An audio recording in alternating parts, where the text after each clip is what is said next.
Hello friends, welcome to my YouTube channel. Friends, आज हम वो एमसीक्यू पढ़ने वाले हैं जो कि एएनएम, जीएनएम और स्टाफ नर्स की एग्ज़ाम जो होती है उसमें आते हैं। तो साथियों, आप मेरे चैनल में लास्ट तक वीडियो में बने रहें। तो आइए हम एमसीक्यू देखते हैं। क्वेश्चन नंबर फर्स्ट है, infective hepatitis virus is present in. जो इन्फेक्टिव हेपेटाइटिस वायरस होता है वो किस किस में प्रेजेंट होता है? तो ऑप्शन नंबर ए है saliva, option number B sputum, option number C है फीसेस एंड ब्लड और ऑप्शन नंबर डी है ऑल ऑफ द एबोव। तो साथियों, इसका राइट आंसर है D, all of the above.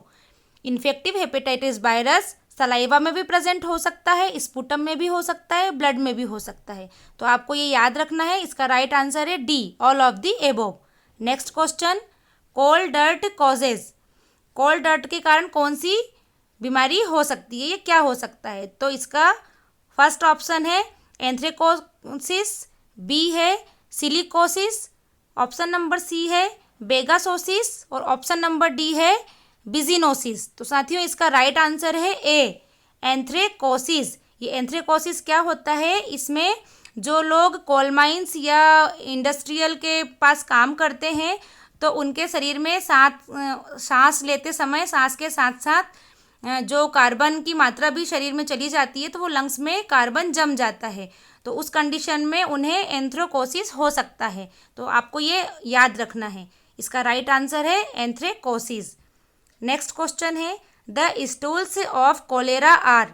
मतलब कोलेरा बीमारी में स्टूल का कलर कैसा होता है? ऑप्शन नंबर ए है ग्रीन, ऑप्शन नंबर बी है येलो, ऑप्शन नंबर सी है राइस वाटर और ऑप्शन नंबर डी है नॉर्मल। तो कोलेरा बीमारी में स्टूल किस कलर का होता है? राइस वाटर, या इसको वाइटिश भी बोल सकते हैं। तो आपको ये याद रखना है, कोलेरा बीमारी में स्टूल का कलर कैसा होता है? Rice water. नेक्स्ट क्वेश्चन है, rabies is transmitted by the bite of. जो रेबीज होता है वो किसके काटने से फैलता है? तो ऑप्शन नंबर ए है anopheles mosquito, option number B है culex mosquito, option number C है फ्लाइज और ऑप्शन नंबर डी है ए रेबिड डॉग। तो इसका राइट आंसर है डी, ए रेबिड डॉग। मतलब पागल कुत्ते के काटने से रेबिस फैलता है। नेक्स्ट क्वेश्चन है, वैक्सीन प्रोड्यूसेस। वैक्सीन क्या प्रोड्यूस करती है? कौन सी इम्यूनिटी प्रोड्यूस करती है? तो ऑप्शन नंबर ए है passive immunity, option number B है active immunity, option number C active and passive immunity और ऑप्शन नंबर डी है ऑल ऑफ द एबोव। तो इसका राइट आंसर है बी, एक्टिव इम्यूनिटी। जो वैक्सीन है वो एक्टिव इम्यूनिटी बनाती है। कैसे बनाती है? जो हम वैक्सीन लगाते हैं उससे हमारा शरीर डायरेक्ट वैक्सीन किसी बीमारी से बचाने के लिए जो इम्यूनिटी बनाता है उसे एक्टिव इम्यूनिटी कहते हैं। तो साथियों, आप इसको भी याद रखें, इस टाइप के क्वेश्चन एक ना एक क्वेश्चन तो एग्जाम में आता ही है इम्यूनिटी से रिलेटेड। नेक्स्ट क्वेश्चन है, important objectives of health services are. तो हेल्थ सर्विस के जो उद्देश्य होते हैं वो कौन कौन से इम्पोर्टेंट होते हैं? ऑप्शन नंबर ए है प्रिवेंशन ऑफ डिसीज, बी है promotion of health, option number C cure from the disease, option number D है ऑल ऑफ द एबोव। तो इसका राइट आंसर है D, all of the above. क्योंकि health services के जो main उद्देश्य होते हैं ये तीनों ही होते हैं, बीमारी से प्रिवेंट करना, हेल्थ का प्रमोट करना या प्रमोशन करना, और सी है क्योर फ्रॉम द डिसीज। तो इसका राइट आंसर है D, all of the above. Next question है, audio visual aids are classified into. जो ऑडियो विजुअल एड्स हैं वो किस किस में क्लासिफाइड होते हैं? तो ऑप्शन नंबर ए है ऑडिटोरी, ऑप्शन नंबर बी है विजुअल, ऑप्शन नंबर सी है कंबाइंड और ऑप्शन नंबर डी है ऑल ऑफ द एबोव। तो इसका राइट आंसर है D, all of the above. जो ऑडियो विजुअल एड्स होते हैं वो तीनों में क्लासिफाइड हो सकते हैं, ऑडियो भी हो सकते हैं, विजुअल भी हो सकते हैं और कंबाइन भी हो सकते हैं। नेक्स्ट क्वेश्चन है, year of 1981 was declared as year of. तो 1981 में कौन सा ईयर डिक्लेयर हुआ था? तो ऑप्शन नंबर ए है इम्यूनाइजेशन, ऑप्शन नंबर बी है हैंडीकैप्ड, ऑप्शन नंबर सी है यूथ और ऑप्शन नंबर डी है नर्स। तो इसका राइट आंसर है immunization. Year of 1981 was declared as year of immunisation.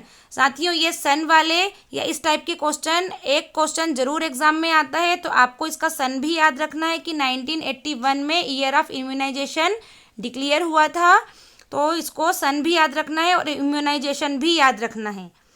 Next question है copper T is contraindicated during.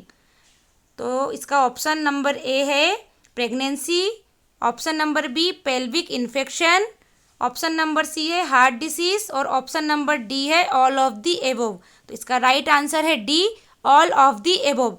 क्योंकि किन कंडीशन में कॉपर टी नहीं लगवानी चाहिए, कॉन्ट्रा इंडिकेटेड का मतलब ये है। तो जब प्रेगनेंसी हो उस समय पे नहीं लगवाना चाहिए, पेल्विक इन्फेक्शन के टाइम पे नहीं लगवाना चाहिए, और यदि किसी महिला को हार्ट डिसीज है तो उस कंडीशन में भी कॉपर टी नहीं लगवाना चाहिए। तो इसका राइट आंसर है D, all of the above. Next question है when is the most appropriate time for a women to perform breast self examination. Option number A है the first day of the menstrual period, option number B है 1 week after the start of the menstrual period, option number C है just before the time of intercourse, option number D any convenient time of the month. तो इसका right answer है B, 1 week after the start of the menstrual period. मतलब जब self examination करना है, breast self examination, तो women को किस टाइम पर करना चाहिए, तो वो 1 week after the start of the menstrual period. Menstrual period start होता है उसके एक हफ्ते के बाद करना चाहिए। तो उससे ये समझ में आएगा कि यदि कोई गठान है या कोई असामान्यता नज़र आ रही है ब्रेस्ट में, तो उसका आप चेकअप करवा सकते हैं। उस कंडीशन में अगर कोई प्रॉब्लम है तो आपको समझ में आ जाएगी। तो ये मेन पीरियड होता है कि मेंस्ट्रुअल साइकिल के एक हफ्ते जब स्टार्ट होता है उसके एक हफ्ते के बाद चेक करना चाहिए। नेक्स्ट क्वेश्चन है A client receiving rifampicin should be taught that the effect of the drug could cause। तो क्या कॉज है रिफाम्पिसिन यूज करने के बाद क्या हो सकता है, तो ऑप्शन नंबर ए है reddish orange colour of urine, saliva and sputum, option number B है eighth cranial nerve damage, option number C है ब्रेन और ऑप्शन नंबर डी है वेस्टिबुलर डिसफंक्शन। तो इसका राइट आंसर है A reddish orange colour of urine, saliva and sputum. आपको ये भी याद रखना है।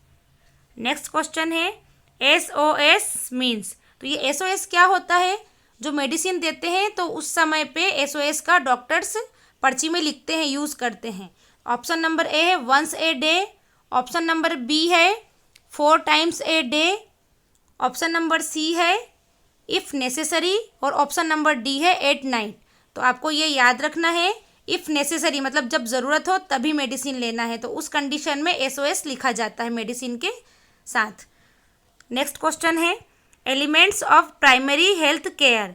प्राइमरी हेल्थ केयर के क्या क्या एलिमेंट हैं, तो ऑप्शन नंबर ए है promotion of food supply of and proper nutrition, option number B है adequate supply of safe water and sanitation, option number C है maternal and child health care और option number D है all of the above. तो इसका right answer है D, all of the above, क्योंकि primary health care के elements ये तीनों इंपॉर्टेंट हैं, promotion of food supply and proper nutrition, adequate supply of safe water and sanitation और C maternal and child health care.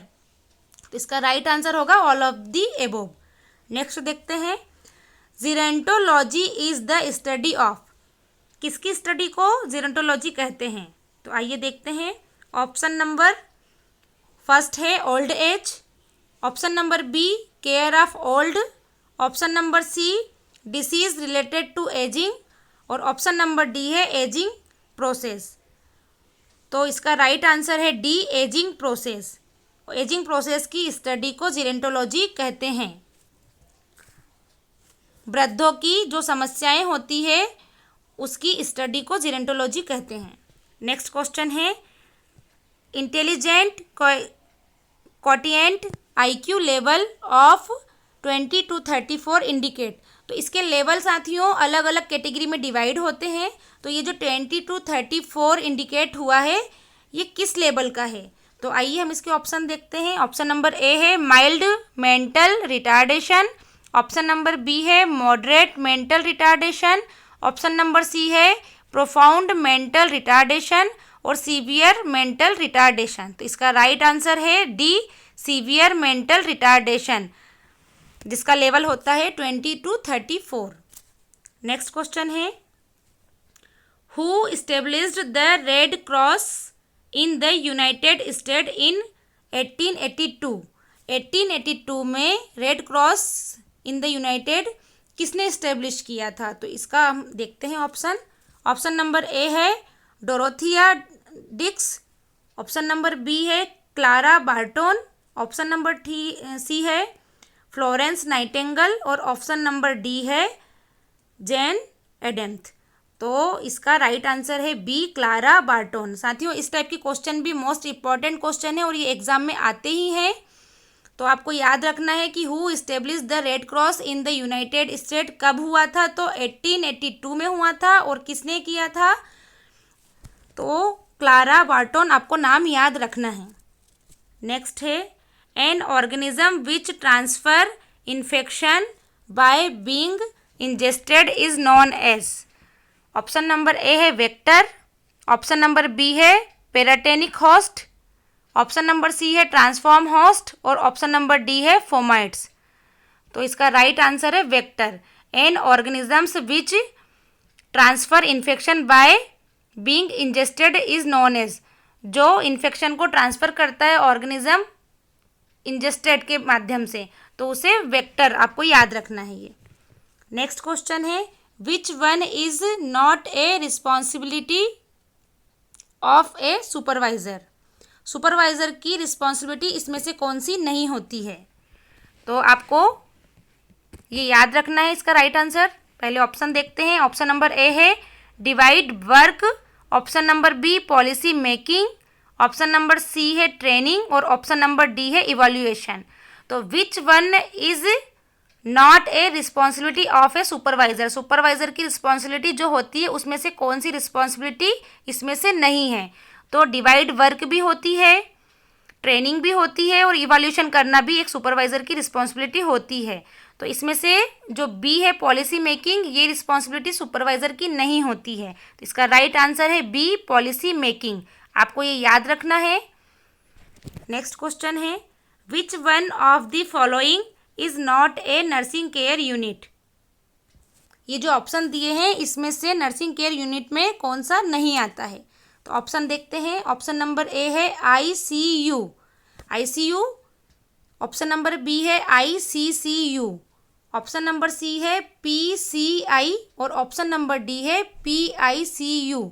तो साथियों सबसे पहले हम इसके फुल फॉर्म देखते हैं। ए है ICU intensive care unit, B है ICCU intensive coronary care unit, option number C जो दिया है PCI pharmacy council of India और DPICU paediatric intensive care unit. तो साथियों आपने चारों के फुल फॉर्म सुने, आपको कौन सा लगा कि जो नर्सिंग केयर यूनिट से मैच नहीं होता है मेरे कमेंट बॉक्स में आप लिखकर बताएं। तो साथियों इसका राइट आंसर है सी, PCI pharmacy council of India nursing care unit से मैच नहीं कर रहा है। तो इसका राइट आंसर होगा सी, PCI। नेक्स्ट देखते हैं family planning programme was launch in India.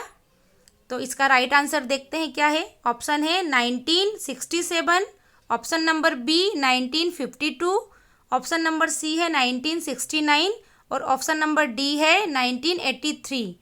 तो family planning programme was launch हुआ था, कब हुआ था? 1952 में। साथियों ये मोस्ट इंपॉर्टेंट क्वेश्चन है, तो आपको इसका सन याद रखना है कि फैमिली प्लानिंग प्रोग्राम कब लॉन्च हुआ था? 1952 में। नेक्स्ट क्वेश्चन है which disease is not include in water borne disease. Option number A है कॉलेरा, ऑप्शन नंबर बी है Weil's disease, option number C है हाइडेटिड डिसीज और ऑप्शन नंबर डी है साइड्रोसिस। तो साथियों ये जो कॉलेरा, वेल्स डिसीज़ और हाइडेटिड डिसीज़ है ये वाटर बोर्न डिसीज़ है और जो सिड्रोसिस होता है वो लीवर से रिलेटेड डिसीज़ है। तो इसका राइट आंसर हुआ डी, सिड्रोसिस। इसमें क्या होता है कि जो लीवर है उसमें कुछ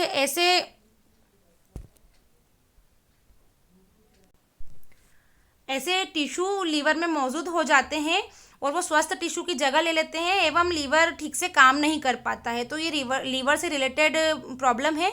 तो जो वाटर बोर्न डिसीज़ है वो कॉलेरा, वेल्स डिसीज़ और हाइडेटिड डिसीज़ होती है और ये इन सभी से हटके है। तो इसका राइट आंसर होगा डी, सिड्रोसिस।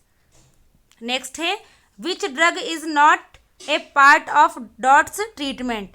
तो साथियों इसके पहले हमें ये जानना होगा कि डॉट्स ट्रीटमेंट क्या होता है। तो ये जो डॉट्स ट्रीटमेंट होता है ये टीबी पेशेंट को दिया जाता है, जो 2 कैटेगरी में डिवाइड होता है, प्राइमरी ट्रीटमेंट और सेकेंडरी। तो इसे हम ज़्यादा डीप में अभी नहीं देखते हैं, उसके लिए हम अलग से वीडियो बनाएंगे। और इसमें जो मेडिसिन ऐड होती है वो रिफाम्सिन, स्ट्रेप्टोमाइसिन और इथाम्ब्यूटाल, ये सभी मेडिसिन उसमें ऐड होती है। और ये जो पेनिसिलिन है ये एंटीबायोटिक उसमें ऐड नहीं होती है। तो इसका राइट आंसर होगा penicillin.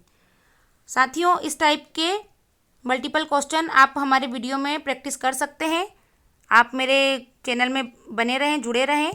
Thanks for watching, like and subscribe.